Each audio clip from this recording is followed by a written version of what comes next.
July 21, 2011. Extraordinary finale. The Space Shuttle Atlantis executed the final landing of the Space Shuttle program at Kennedy Space Center's Runway 15. This touchdown brought to a close a 30-year chapter of crewed spaceflight that began with STS-1 in April 1981. The landing occurred at precisely 5:57 a.m. Eastern Daylight Time, marking the successful conclusion of a mission that lasted 12 days, 18 hours, 27 minutes, and 56 seconds. The event took place under pre-dawn conditions with 20-mile visibility and calm winds, demonstrating the high operational precision that had become a hallmark of the shuttle program. The significance of the STS-135 landing lies in its symbolic status as the final flight of the Space Transportation System. Atlantis had traveled 5,284,862 miles during the flight and completed 200 orbits around Earth.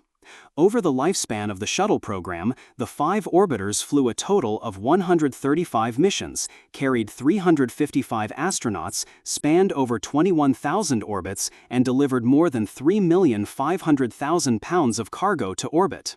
The Atlantis landing therefore represented the culmination of a vast infrastructure of technology, logistics, and human dedication that defined NASA's crewed flight era. STS-135 carried a small crew of 4, the fewest since STS-6 in April 1983. Crew members included Commander Christopher Ferguson, pilot Doug Hurley, and mission specialists Sandra Magnus and Rex Walheim. The crew delivered the modular logistics Raffaello and a lightweight multi-purpose carrier to the International Space Station.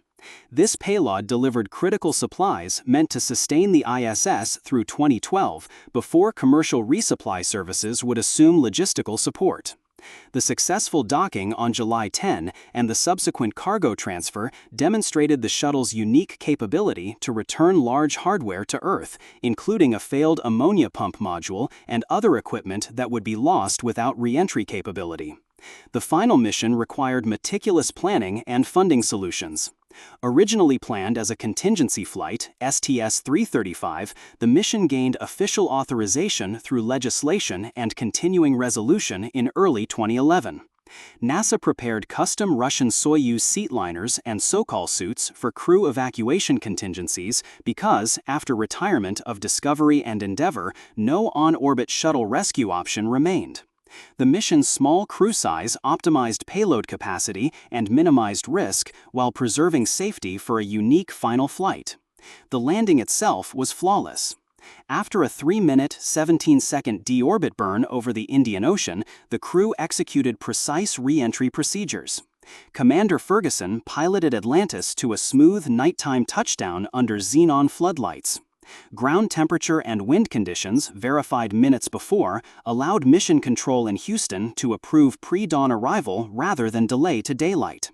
After landing, Atlantis was towed back to the orbiter processing facility, where a walk-around ceremony honored the effort of decades of shuttle workers. This landing had lasting implications for American spaceflight. With the shuttle retired, the United States lost native crewed access to low Earth orbit and became reliant on Russia's Soyuz capsules until commercial alternatives matured. NASA shifted focus toward development of commercial crew vehicles, the spacing out of the crew commercial program, and planning for deep space missions such as Artemis.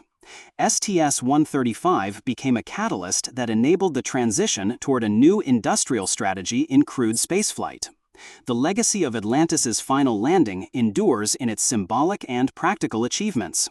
It demonstrated reliability through nighttime entry and touchdown at Kennedy Space Center, where 26 night landings had occurred throughout program history.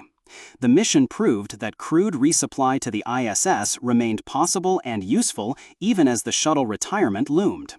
The smooth completion affirmed the shuttle's hardware's durability and designer engineering that powered centuries of human spaceflight. Ultimately, STS-135 stood as both farewell to an era and prologue to the next phase of American exploration.